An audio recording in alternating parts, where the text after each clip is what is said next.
여러분 반갑습니다.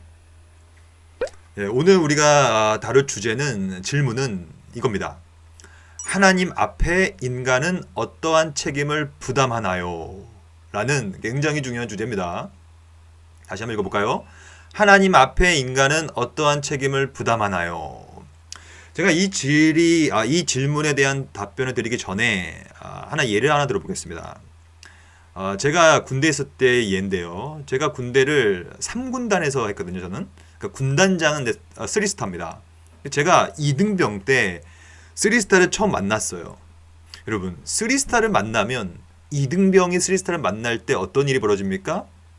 긴장이 이제 거기 안에 있는 것이죠. 3스타면 여러분 엄청 높은 거예요. 2등병은 아무것도 아니잖아요, 군대에서.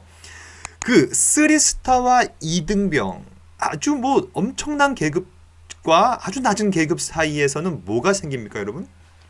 그 가운데서는 법칙이 생겨요. 법칙. 법이라고 하죠. 법. 그 법은 3스타에게 경배를 해야 되겠죠. 경배라고 하긴 그렇습니다. 이 경례를 해야 되겠죠. 경례를 해야 되고, 또한 말을 이제 복종해야 됩니다. 3스타 지휘관이니까. 그리고 그 사이에는 어떠한 사실 존재론적인 차이는 없지만 직임에 대한 차이는 분명히 있단 말이에요. 그러니까 이거는 뭐 필연적인 거예요. 그래서 그 앞에서는 이등병으로서 책임을 갖게 됩니다. 이등병의 책임을. 그렇잖아요. 똑같습니다. 오늘 주제, 오늘 질문이 바로 이런 겁니다. 오늘 질문을 다시 한번 읽어보겠습니다. 하나님 앞에 인간은 어떠한 책임을 부담하나요? 첫째 논점은 하나님과 인간 사이에는 필연적인 법칙이 존재한다라부터 시작해야 돼요. 이건 필연적인 겁니다. 하지만 3스타와 2등병 사이에 존재하는 필연적인 법과는 달라요. 왜 그렇습니까? 3스타와 2등병은요, 이래나 저래나 똑같은 인간이에요. 그렇죠? 사실 제대하면 옆집 아저씨죠, 뭐. 그렇지 않습니까? 존재론적인 차이가 없어요. 동등한 인간입니다. 그렇잖아요. 하지만 하나님과 인간은 달라요. 하나님과 인간 사이에는 존재론적인 차이가 존재합니다. 이거는 제가 저번에 첫 번째 질문을 다룰 때 계시를 다룰 때도 동일하게 말씀드렸던 내용입니다. 왜냐? 이게 바로 신학의 첫걸음, 시작점이기 때문에 그렇습니다. 하나님과 인간 사이에는 존재론적인 질적 차이가 존재하므로 그 이유가 뭐냐면 하나님은 우리 인간을 만드신 창조주기 때문에 그래요. 그러면 그분이 창조주면 우리는 뭡니까? 우리는 피조물이에요. 그러므로 하나님이라는 창조주와 우리 같은 피조물 인간 사이에는 필연적으로 존재하는 존재론적인 법칙이 하나 있는 거예요. 이 법칙이 우리에게 존재론적인 책임을 부과하는 것입니다. 왜 그러냐? 하나님은 무한하신 분이기 때문에 무한. 그리고 우리는 반대로 유한하기 때문입니다.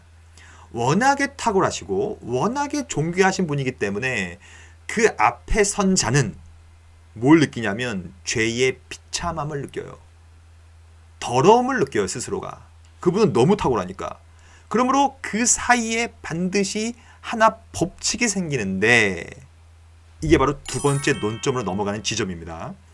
존재론적인 차이와 그 법칙을 뭐라고 부르냐면 바로 율법이라고 부릅니다. 율법. 그래서 율법은 여러분 저 중동 그 이스라엘 그쪽의 이 유대인들만 지키는 것이 아니라 그리고 뭐 구약 본문에 나타나는 그 모세의 이 법칙과 토라만 지키는 것이 아니라 원래 이 율법이라는 것은 하나님과 인간 사이에 반드시 있어야만 되는 법칙 중에 하나예요. 그 법칙은 뭐냐? 창조주이신 무한주이신 하나님의 말씀을 우리가 청종해야 되는 법칙이에요. 그리고 그의 말씀에 순종해야만 하는 법칙이 바로 이 법칙입니다.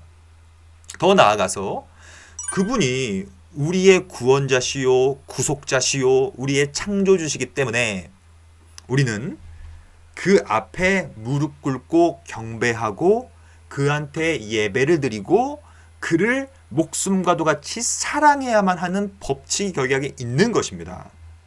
이건 보편적인 것이죠. 어찌 보면. 왜냐? 모든 인간은 전부 다 하나님의 백성이요 하나님이 주인이 되기 때문에 그렇습니다. 기억하십시오. 하나님과 인간 사이에는 그러므로 필연적인 법칙, 그 법칙은 하나님을 예배하고 하나님을 경배하며 하나님을 사랑해야 된다는 법칙이 거기 안에 있는 것입니다. 그 자체가 우리에게 책임을 부과하는 것이죠. 이해하시겠죠? 그러면 세 번째로 이 질문에 대한 답변을 이렇게 드려야 됩니다. 하나님과 인간 사이에는 놀라운 질적인 차이가 있으며 그 질적인 차이는 이미 율법이란 이름으로 이미 다 계시가 되어 있는 상태입니다. 하지만 문제가 있어요. 문제는 우리가 그 율법을 지키지 못한다는 것이 문제입니다. 분명히 하나님과 우리 사이에는 법칙이 있는데 그걸 지켜야만 하는데 우리는 지키지 못해요. 지킬 능력이 없습니다. 왜냐? 아담 이후로 우리는 타락했기 때문에 전적인 무능력에 빠져버렸기 때문에 그래요. 그러니까 이것을 내가 못 지키니 어찌 보면 누군가가 이거를 지켜줘야 되는 것입니다. 이게 누가 지켜줬습니까? 예수 그리스도께서 지켜주신 것입니다. 그래서 예수 그리스도께서 이 땅에 오셔서 사실은 하나님과 인간 사이에 있는 행위 언약이라든지 또한 율법의 멍에라든지 율법의 법칙들을 본인 스스로가 온전한 순종을 통하여 우리 대신에 갚아주셨고 지켜주신 거예요. 왜 지켜주셨는가?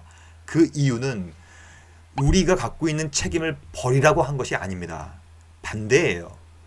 우리가 못 지키는 것을 대신 지켜주시고 우리가 이제 그분을 믿을 때 어떤 일이 벌어집니까? 성령께서 우리와 함께 해주심으로 이것을 성령의 내주, 동행, 함께 하심이라고 부르는데요. 성령께서 우리한테 오셔서 예수 그리스도의 진리의 말씀을 통하여 그와 함께 더불어 이제 하나님과 우리 사이에 있는 법칙을, 책임을 이제 내가 지킬 수 있는 능력을 우리한테 부어주시는 것입니다. 이 얼마나 기쁩니까? 지금 이것을 듣고 있는 여러분들 전혀 마음에 감동이 없으십니까? 감격이 없으십니까? 엄청난 감격적인 거예요. 이제는 우리가 이 책임을 지킬 수 있는 능력이 생긴 거거든요. 예수 안에 있는 자에겐 그러므로 결코 정죄함이 없는 것입니다. 그 예수 밖에 있는 자들은 책임에 대한 정죄를 해요. 너 왜 책임 안 졌어? 왜 그거 지키지 않았어? 왜 율법을 지키지 않았어? 하지만 예수 안에 있는 자는 성령을 통하여 내가 하는 것이 아니라 내 안에 계신 성령께서 그 일을 할 수 있도록 도움을 주시기 때문에 그래서 제가 성경 구절 하나 읽어볼게요. 요한복음 8장 32절 말씀인데요. 진리를 알지니 진리가 너희를 자유롭게 하리라. 이 너무 놀라운 말씀 아닙니까? 원래 우리는 하나님과 인간 사이에 있는 이 아주 강력한 책임의 법칙, 멍에 반드시 지켜야만 하는 것 때문에 노예 상태였어요. 너무 힘들어요. 지킬 수 없는데 이 놀라운 책임을 받았으니까요. 하지만 이 모든 것들을 해주시는 그리스도께서 그 진리인데 그 진리를 이제 우리가 알 때 믿을 때 그분께서 우리를 할 수 있는 능력을 허락하심으로 이제 우리는 진리가 우리를 그 책임과 멍에와 율법의 노예 상태에서부터 속량 자유하리라.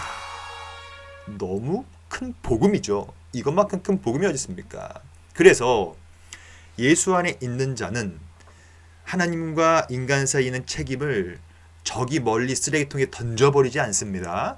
오히려 그 책임을 두렵고 떨림으로 내가 카테르가존마이라고 하는 내가 힘써 지키는, 이루는 그런 역할을 신자로서 감당하게 되는 것입니다. 그럼 오늘 질문에 대한 적용을 좀 할까요? 오늘 질문은 우리에게 어떠한 멍해를 준다거나 큰 이 쇠사슬을 우리한테 이렇게 딱 목걸이로 걸어가지고 우리를 하나님과의 이 아주 그냥 형벌의 책임 아니면 막 무한대의 책임을 우리한테 지려고 이렇게 만든 질문이 아니고요. 저는 이 질문을 이렇게 이해했습니다. 오히려 그리스도 안에서 이 책임이 경감되고 더욱더 이 책임이 없어지는 것이 아니라 더욱더 성령 안에서 이 책임을 다하게 된다. 이거를 우리가 나중에 율법의 삼용법 이런 걸 다룰 때 좀 더 제가 말씀드려 보겠습니다. 그래서 결론은 진리 안에서 예수죠. 예수 그리스도 안에서 이 책임을 온전하게 이제 지키는 노력을 해 나가자. 이렇게 오늘 질문에 대한 대답을 드리고 싶습니다. 오늘도 이러한 율법의 책임과 하나님에 대한 관점에 대한 책임을 온전히 감당하시는 저와 여러분 되었으면 좋겠습니다. 감사합니다.